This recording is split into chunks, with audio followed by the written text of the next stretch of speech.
When I came here 15 years ago, this was not fenced.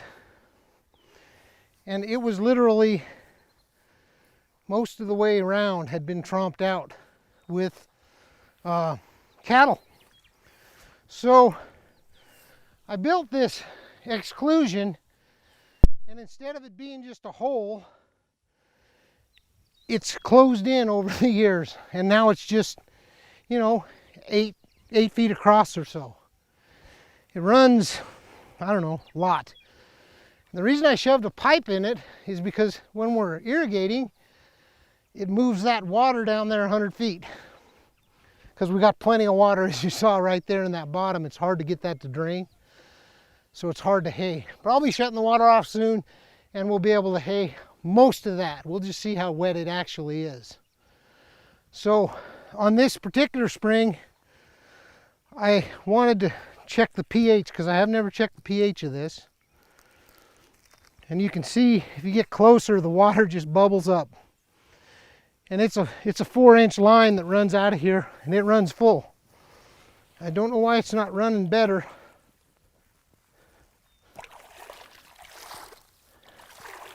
Than it is. So I was just going to check the pH.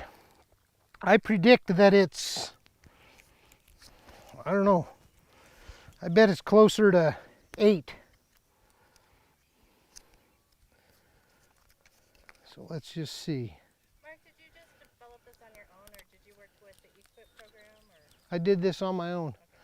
I don't use EQIP program, and here's why I don't use EQIP program. I don't use EQIP program because then it gives them the right to come on here and say you're flooding it too much.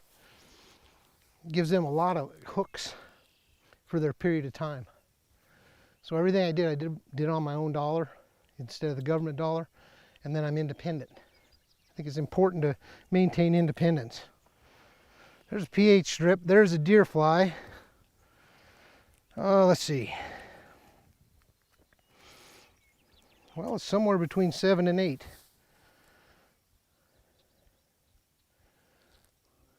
Yeah.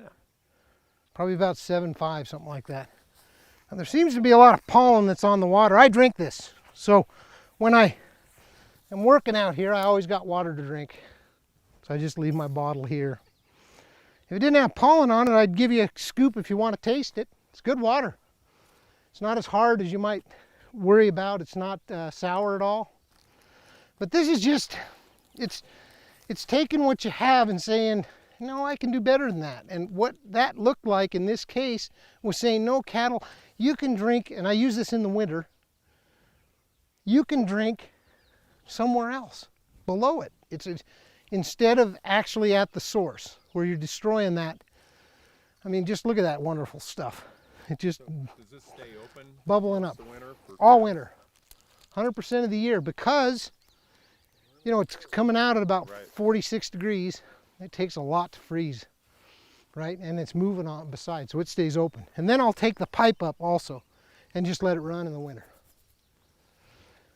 But the point being that basically this whole circle, I was worried when I first put it in that it would be too wet and I'd lose all these posts. Well, I didn't. And in fact, it just continues to close down, but it never will, because you can just see it heaving. The surface just heaving with the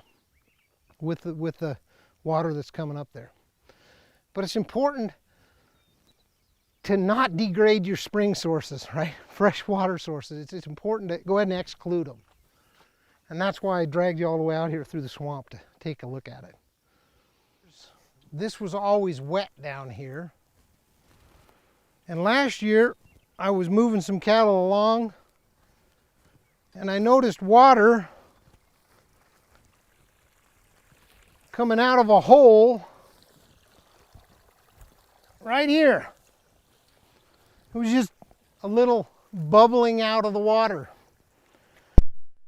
So I started here and just started digging back in here, little bit at a time. And what I found was, I knew they had some artesian well up about a quarter mile away from here, you saw the little pond. This has always been wet, but I never saw water really flowing. And so I just started digging on this. You say, why didn't you start digging down lower? Because when the creek floods, this was roughly the line that it floods to, okay? And I didn't want whatever I was gonna do with this, this only started last year.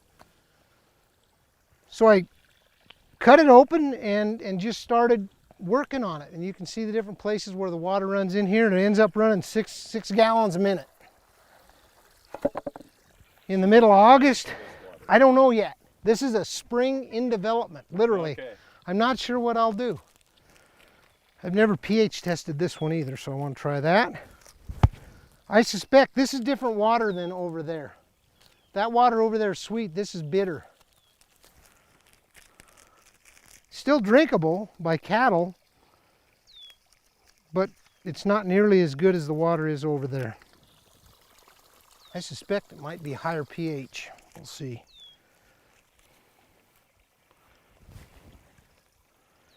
That's about the same, actually. Yeah. Between 7 and 8. But that's good for cattle. That's good for livestock. It's good for people, too. This is pretty hard water, and so it's bitter to taste. But it won't kill you. And so this is just you know, it's a thought on how to begin to use some of this and conserve it and do whatever I need to do. So it's kind of a spring in development, as opposed to that one over there. It's kind of done. I mean, that's what I'm going to do with it. So you don't really have the salinity problems in some parts of the... Not here, and especially over there on that side. The taste of this water is day and night compared to over there. This has got a bigger bitter tinge to it. That over there is not. So I wanted to show you this as another idea of sometimes they just start by accident. And you start digging along, pretty soon you got 6 gallons of water. Stayed here all summer last summer, all through the winter, stayed open. Had some cave-in problems, I had to re-dig it, but it just comes out from the ground in the rocks right here. Forgive me if you already answered this, Mark, but what's your average rainfall and what's it been the last 3 to 5, I guess? Yeah, the last 3 to 5 it's been somewhere around 15, and I suppose average over the 30s somewhat less than that. 12, 13, something like that. It's been very good to have that. So a lot of these improvements I've made, quite frankly, as Jess Alger would say, check the rain gauge, because that'll answer a lot of questions, but they're real progress nonetheless.